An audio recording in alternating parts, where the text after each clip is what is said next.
So welcome back into Humbabe. I know it's been a really long time, but we're finally here together. Yep, we're on episode 12 now.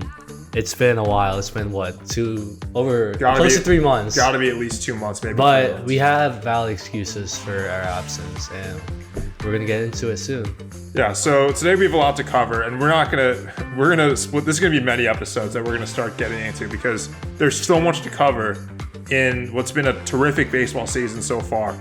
And today we're gonna go over some takeaways we have, some what's been going on up to this point, go over some key stuff, some key division stuff, but we're gonna save the predictions for a later episode. And then, we'll go over some of the predictions we made in the beginning of the year before the season even started and see how they're doing.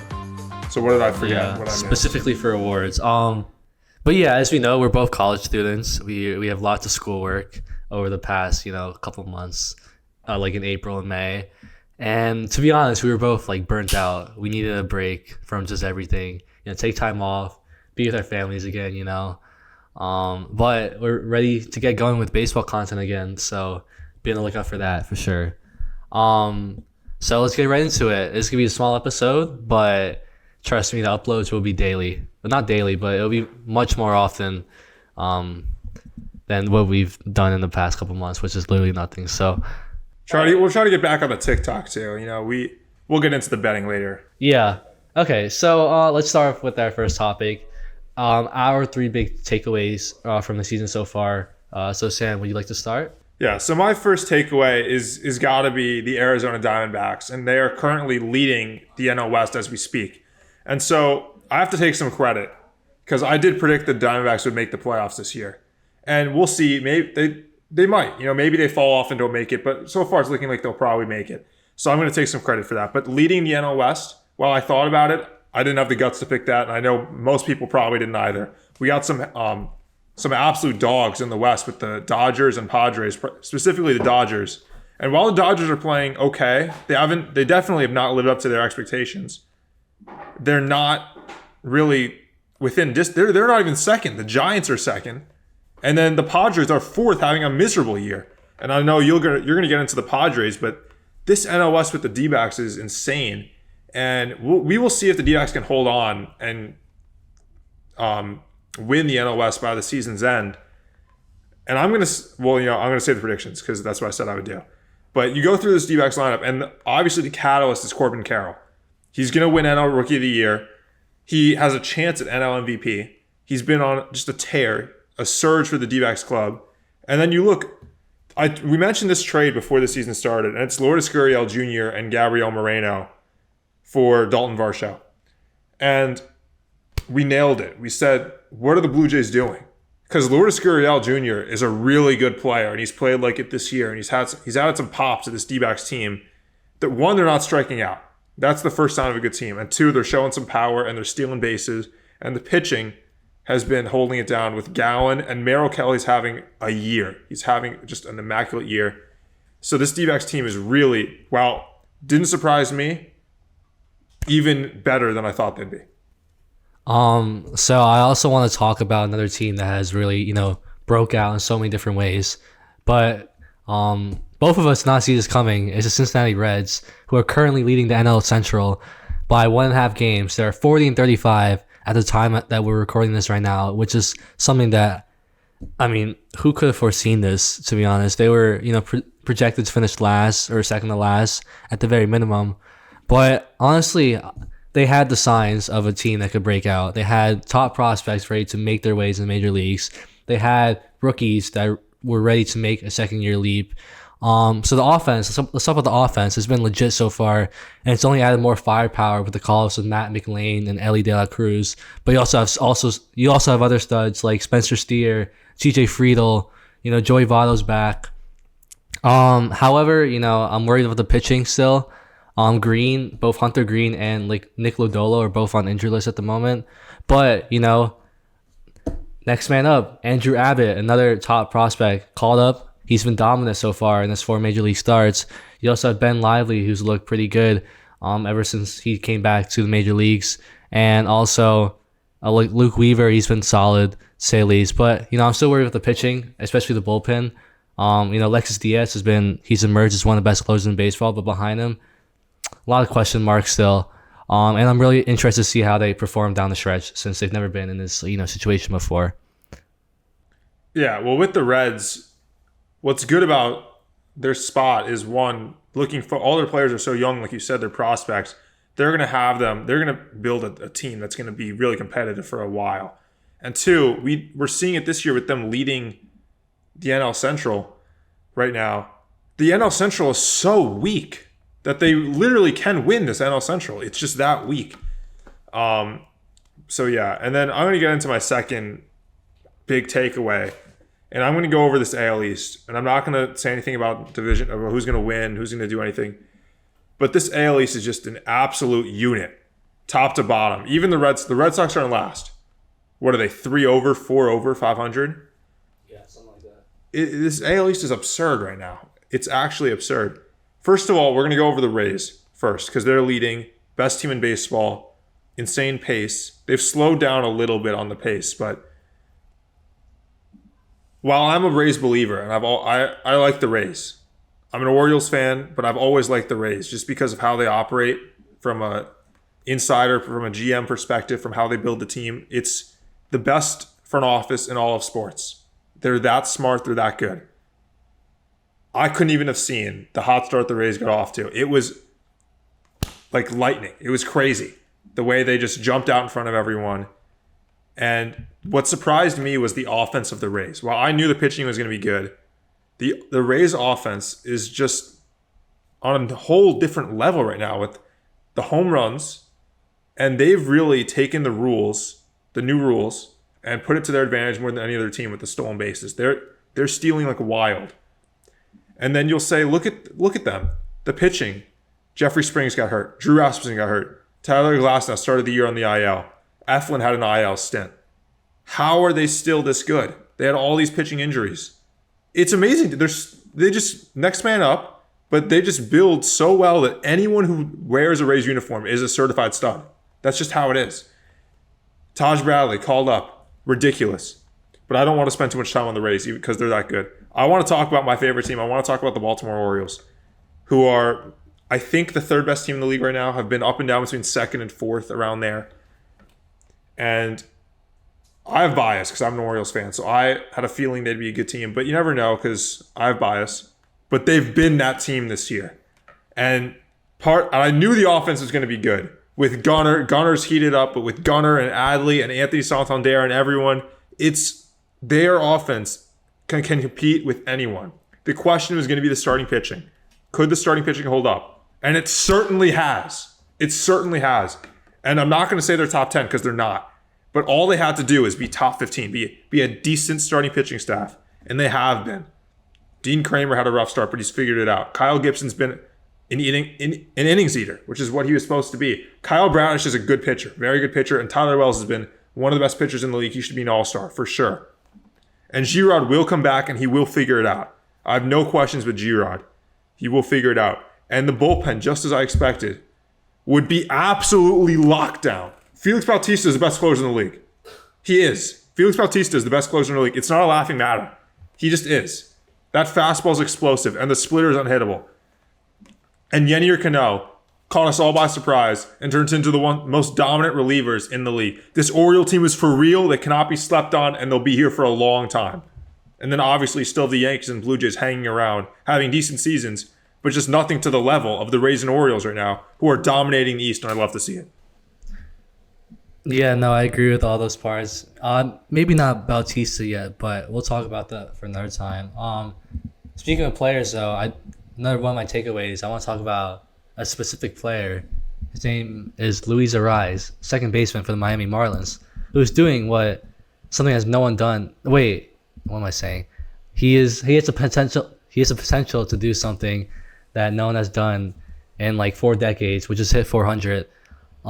He's hitting 398 at the moment, as we're speaking, but he can do it. I mean, he's due for some regression, obviously. His BABIP's over 400, but if there's any player that can do it, it's him. He doesn't strike out ever. He has great plate discipline. Every time he swings a bat, he makes contact. He does not swing and miss at all. But I have a question for you, Sam. If he hits 400, do you think Luis Arraez should be the MVP of the league? That is a really good question, and it will definitely depend on the other players in the NL.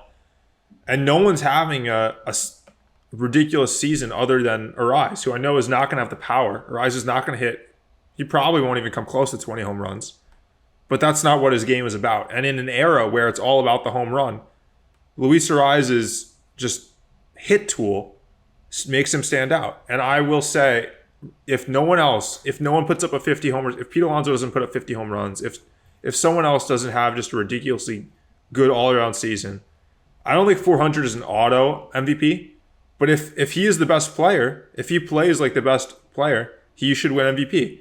And obviously that just makes sense. If he's the best player, he should win MVP. But if we're saying no one like Juan Soto picks it up or Corbin Carroll continues this, and that 400 is the best tool, MVP for sure. Yeah, so I saw that question popping up a lot on Twitter on whether he should be MVP if he hits 400. There's a player you forgot. His name is Ronald Acuna. He's having a ridiculous season. And so my stance is that I think Acuna should win MVP at the moment that the season ends right now, even if Arraez hits 400. But if Acuna slows down and Arraez continues hitting 400, Arraez should be the MVP. But Acuna might go 40-40 this season, which hasn't been done since I think Alfonso Soriano with the Nationals. And, Acuna has just bounced back in a major way from his ACL tear. He's fully healthy again. He's running everywhere on the bases. He's hitting for power again. He's hitting for average. He's doing everything that he was doing in the past before he got hurt. And yeah, it's just good to see again. But he's my MVP front runner at the moment, Acuna, for sure. Do you want to move on to your last takeaway? Yeah, so we'll go to my last takeaway. And before we talked about Arraez, I was talking about the best division, the AL East. I don't think it's close. And now I'm going to talk about the worst division, again, not even close, which is the AL Central. And it's an absolute disaster. It's a shit show in the AL Central. The Twins lead, and they're 3 under. And to say how bad that is, it's so bad. It's so bad that the worst team in the AL East is better than the best team in the AL Central.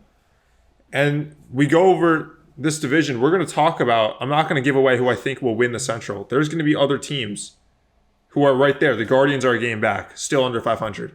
The Tigers are in it. The Tigers can win the NL Central. They're in it. Not so far back. The White Sox, who were one of the worst teams in the league early on, they were abysmal. Everyone was like, the White Sox are terrible. The AL Central is so bad that they are in it. They're in it. And what's caused this division breakdown with a division being so good like the East and a division being so bad like the Central is the balanced schedule, which I'm a huge fan of because it really lets you see which teams are good and which teams are bad. They're not beating up on each other as much. They will beat up on each other a little bit, but the AL Central is so bad. It's just awful. Yeah, no, I totally agree. But we're going to say that for another episode. My last takeaway is the two of the biggest spenders in baseball at the moment, filled with superstars on both ends, both play in the National League. It's the Padres and the Mets, who have both of them have just terrible, disappointing seasons so far, both under 500. And honestly, it's no fluke. Both these teams are not good ball clubs. Let's start with the Padres. They are so top heavy with Soto, Bogarts, Tatis, and Machado. Obviously, Tatis has really picked it up. He's been a Gold Glover in right field actually so far. Bogarts has been solid. Soto has been Soto, but you still want a little more from him. Machado has had his down year. Cronenworth down year. They're relying on Gary Sanchez. They're playing Rougned Odor every day. Matt Carpenter, Nelson Cruz. These players are all washed. They're not good anymore. They just have no depth. And same on the pitching end. Musgrove has been disappointing this year. Darvish has been fine. Blake Snell has really picked it up over the past couple of weeks. Waka has been really good actually. And Lugo, he's back from injury, so we should be interesting to see how the rotation is now. But Padres, man, they're just so top heavy. I don't know if they're built as a team to last 162 games, but if they get in, they're still a dangerous team because of all the superstars they have. And speaking of the Mets, Oh my God, the Mets, the offense. People talk about the offense being inconsistent, all that stuff, and while that is true, the pitching has just been horrendous. Scherzer and Verlander have both been so inconsistent this year. Every good start they throw, they have a bad start the next week. Senga has been inconsistent with his walk problems, and then they're starting like NPCs. Like Quintana's hurt. Who else is hurt? There's someone else. Peterson, right? Yeah, Peterson's in the AAA. He's been bad. McGill has been awful. And the bullpen. Carrasco's now on the IL. But Carrasco's on IL now? Yeah. He's been awful when he's pitched. He's washed. And the bullpen, Edwin Diaz, like, that is... He's had... His injury has just been so brutal for that bullpen, who don't have much depth, to be honest. And the Mets, they're not at the point where they can just, develop bullpen arms, like, the Rays do, for example. So, when you're relying on, Drew Smith, Ottavino, they're just they're not good relievers, besides David Robertson, which is where, you miss Diaz a lot. But the Mets, the pitching has just been so bad this season. And honestly, it's not a fluke. I won't be surprised if both teams miss the playoffs. So completely agree. But here's the thing. We talk about how to build a team, how the Rays are just geniuses in how to build a team. The Rays have the third lowest payroll. The Orioles have the second lowest payroll. First, the best team in the league, the Rays. Second best or third best, fourth best team, the Orioles. The Mets and Padres, I believe they're 1 and 2, right, in payroll. Or if the Dodgers, Yankees are second. Yankees are second. Okay. Mets are whatever. They're top first. 3. If not top 3, they're top 5. But it's not all about payroll. It's how you build a team. And when the Padres are rolling out Jose Azocar, it's clear they don't have a good team. I know Gary Sanchez had a surge. He's been playing actually very well. He hit another home run today. But who would have thought Gary Sanchez is your catcher if you're the Padres and you're spending countless money? Austin Nola, where are you? You suck. What is going on? And then, you got Nelson Cruz is just, I love Nelson Cruz, but he's not producing anymore. He's too old. Matt Carpenter, the fire is gone with Matt Carpenter. The grounding doesn't work anymore. And then with the Mets, it's just like, oh, man. It's just terrible. It's terrible. And that's why just the spend. One, it doesn't build the same... Guys aren't fighting for anything. They are, obviously. These are really good players. They're fighting. But they're not. It's not the same fire you get from a player that's proving themselves. Which is, I feel like the Rays always get players that need to prove themselves. And they make them prove themselves. And then they become a stud. And then they leave when the Rays realize they're no longer good anymore. And they suck again. But the Rays just managed to get that player while they're in their best 3 years of their career. And it's pretty remarkable to me. But yeah, that's enough with that. Yeah, so those were 3 big takeaways from our season so far. So next section and our last section for the episode is some updates on our award predictions that we made early in the off season. So I'll start. For AL Rookie of the Year, me and Sam both went with Gunnar Henderson. And at first, the pick was bad. Gunnar Henderson was not that good. He had a pretty rough 2 months. But in the month of June, he has been on fire. He's been one of the best hitters in baseball.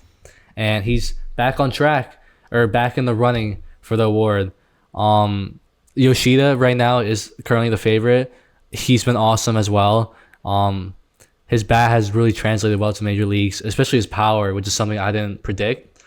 But Henderson's right back in there in the mix with him with this strong June. I think he won Player of the Week? Yeah, he did win. He won Player of the Week. He was just amazing. Now he's back at the top of the lineup for the O's again, which is good to see. And something with Henderson is even when he was struggling, which gave me confidence, is in the 2 months that he really struggled, his plate discipline never went away. He still was working walks constantly and getting on base, which is a really good sign to see. And now he's finally figured it out. And I'll be shocked if he doesn't win Rookie of the Year. I think he's really turned it up. And in the Player of the Week that he won, he did something that no player in MLB history has ever done, which is steal 4 bases, hit 4 home runs, a solo, 2-run, 3-run, and grand slam, in a 4-game span, which I couldn't really believe that no player's ever done that before, but he did it.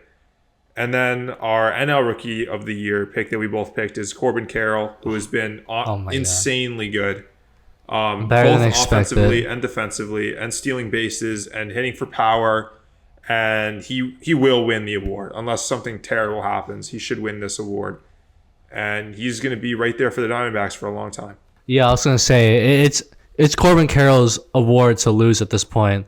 It's his, unless Ellie De La Cruz or some other, hotshot prospect just has some historic, couple months. But it's time to talk about Corbin Carroll as, legitimate MVP candidate, which is something that I did not predict, nor did Sam predict, to begin the season. And we got a banana break. Are you going to hammer it down like Garrett Cole? Garrett Cole, baby. Garrett Cole. Hammer season. Fuck. Should we have a little race right here? He's already. Oh, we got the producer cameo. Nah, you gotta eat it in 2 bites. All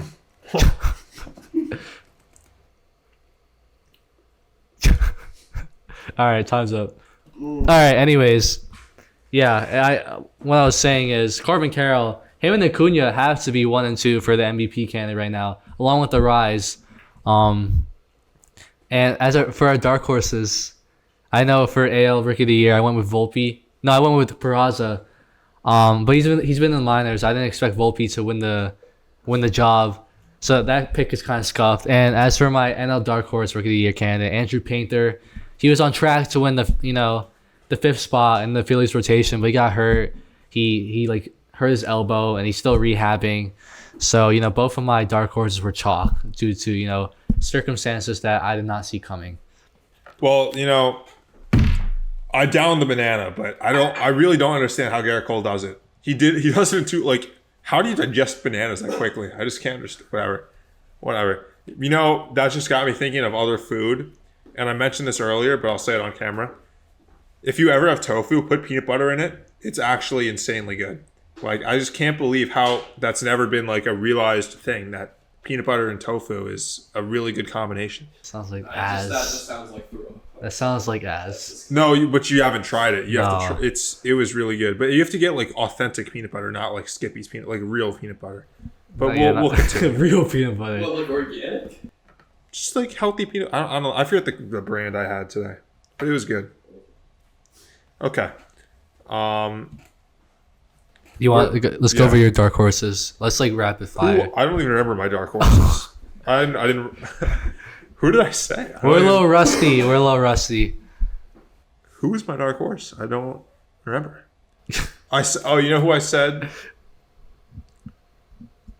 I actually don't. Did I say Sixto Sanchez for? Yeah, bro's not even playing. You did say Sixto. I think you did.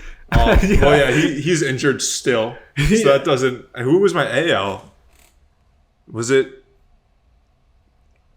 G-Rod? I don't think it was G-Rod. It's not G-Rod. Was it I really have no clue. Oh, yeah, I remember who it was. It was Curtis Mead, who hasn't played. So lovely dark horse picks from us. It was just yeah. But our actual picks have looked pretty good so far. But I mean, they were both the favorites. I'm not gonna give ourselves a pat on the back for that. But Sam should get. Actually, no, not really. But for AL MVP, I went with Mike Trout. Down year for his standards. Actually, he has a 125 OPS plus, which for his standards is not good. And it's crazy to say that because a 125 OPS plus, from a center fielder, is an amazing player for anyone, for any team, but not for Mike Trout. I wonder if this is, the beginning of his decline, or if he's gonna, surge again, towards the midseason point. But he has a 174 OPS plus for his career, and now he's about 50 points less than his career norm. That's concerning to say the least. But something that I am happy about is that he has stayed healthy throughout this whole season so far. He has his days off here and there, but his durability has been a huge question mark over these past couple of years. So it's good to see him play every day again. And as for my dark horse, Luis Robert Jr., good season. 130 OPS plus, elite center field defense. He's a 5-tool player. But his, he's been benched a couple of times this season for his work ethic. He doesn't run the bases that hard. But, he's been a very good player, and I'm happy that I picked him as my dark horse, even if he may not win the MVP award. Because someone else is going to, and we know who it is, and Sam can talk about it. Yeah, so it was my pick, and I'm not going to – it's not like I get a pat on the back for this one either, because it was the obvious pick, and it was Ohtani. And he will, unless something terrible happens, he should win MVP just because of who he is. His contributions offensively and on the pitching staff, again this year, are absurd. And we always see – every time we see hits 2 home runs and – 7 scoreless innings, 12 Ks. Like, it happens all the time. New record broken, Ohtani. Angels lose 4-3. Like, that's facts. But it's funny, but at the same time, we are witnessing live one of the best players ever. You'll ever watch. He's special, and we'll get into picks with division, but I know the Angels are starting to turn it up. They've gotten hot recently. I think they've won 8 of 10 or something like that.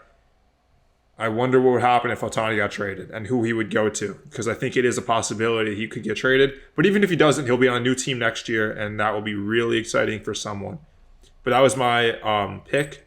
And my dark horse is Matt Chapman, which looked really good at first because he had That was a really good pick. He had over 1,000 OPS through April, 1,152.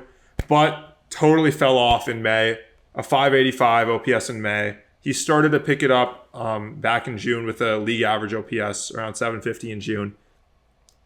But he's just, so overall it's kind of balanced out, but he started off crazy. But, kind of struggling now with pitches up, his fastball's up, he's struggling a little bit. Struggling on fastballs, which is what he used to hammer, despite struggling a little bit. You look on Baseball Savant, his metrics, the way he hits the ball, hard hit percentage, barrel rate, everything, still off the charts. 99th percentile or 95 plus in almost everything.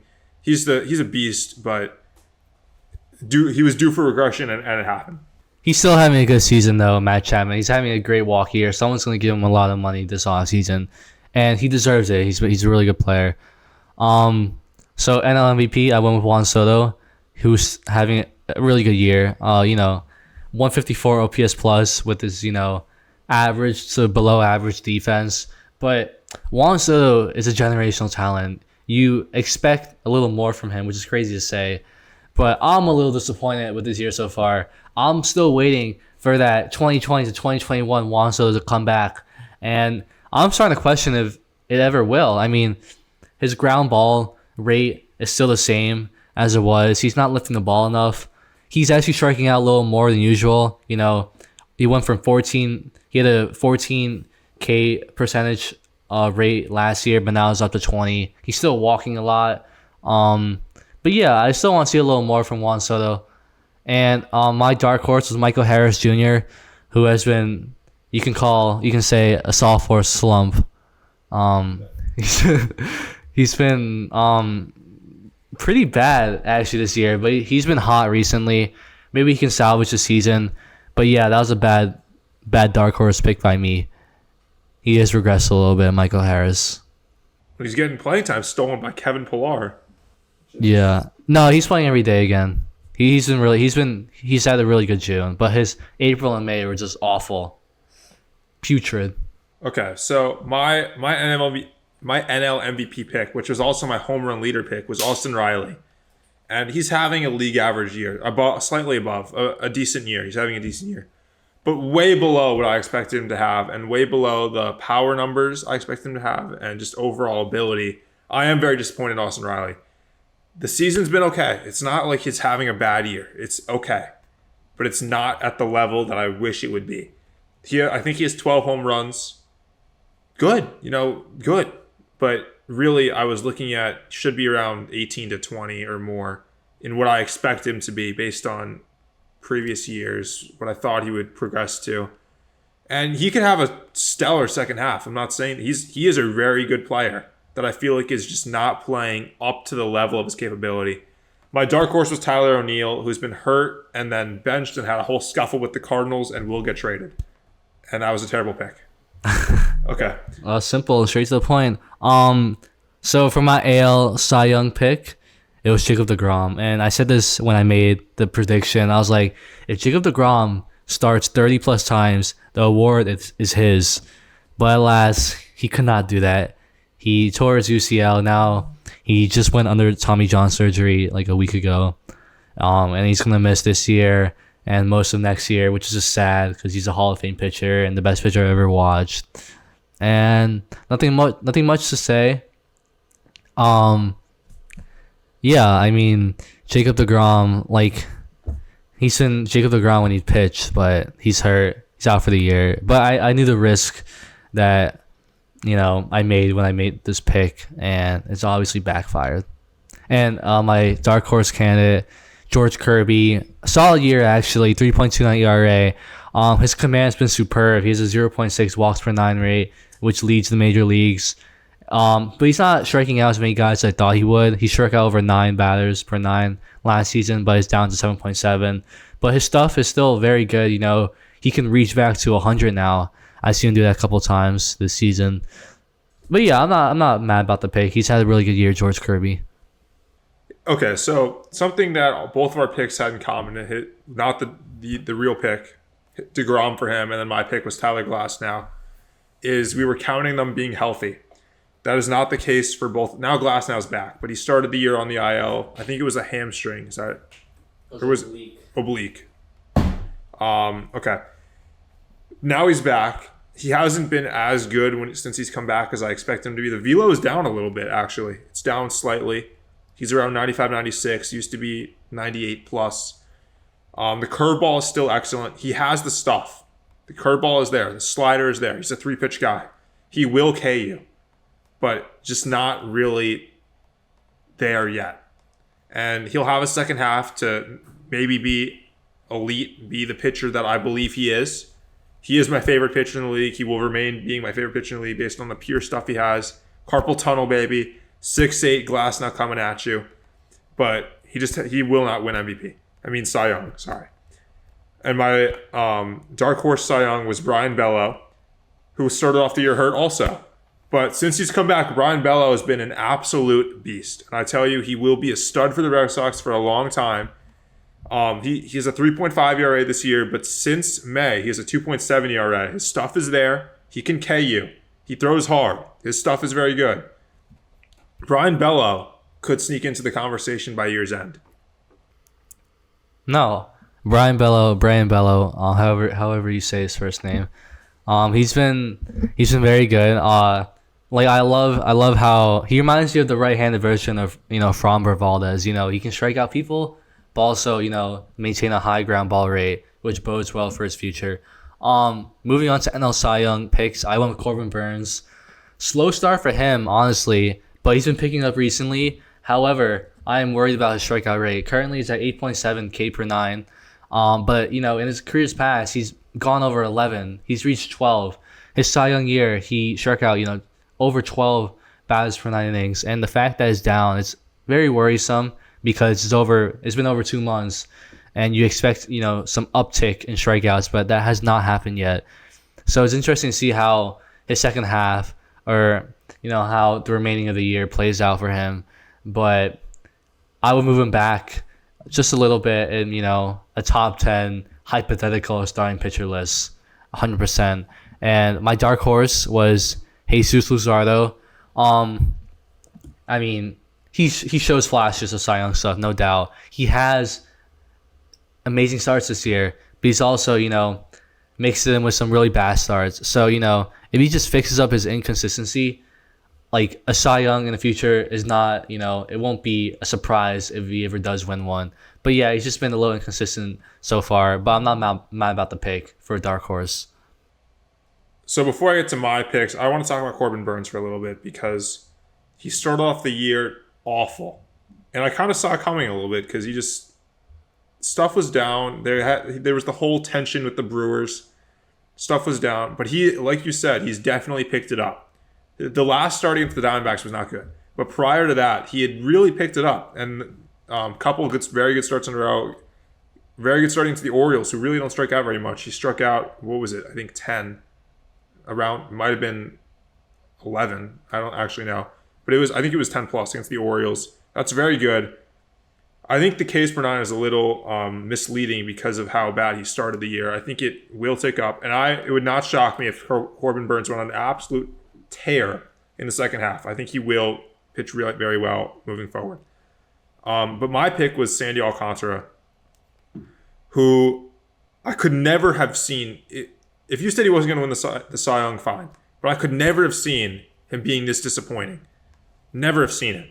He is eating the innings. What will happen is he'll be pitching 3 scoreless innings, 4th inning, give up 6 runs, and then he'll pitch 3 more scoreless innings. And he'll throw 7 or 8 innings, but give up 6 because he gave up 6 in the 4th, or 6 in the 3rd, or 6 in the 6th. Or maybe he'll throw 7 scoreless, but then give up 6 in the 8th.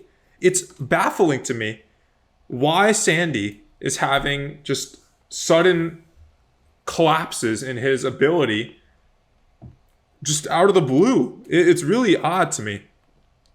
But the biggest key, you would say, oh, maybe his fastball velo's. Going back to Burns, the thing is the fastball velo is down. That's the concern, but I think he'll figure it out. Alcantara, the fastball velo is not down. He's still throwing 99, 100. He still has the movement. It's moving the same way. The run on the sinker on the fastball is terrific. The difference is, guess what hitters are hitting now? They're hitting his changeup.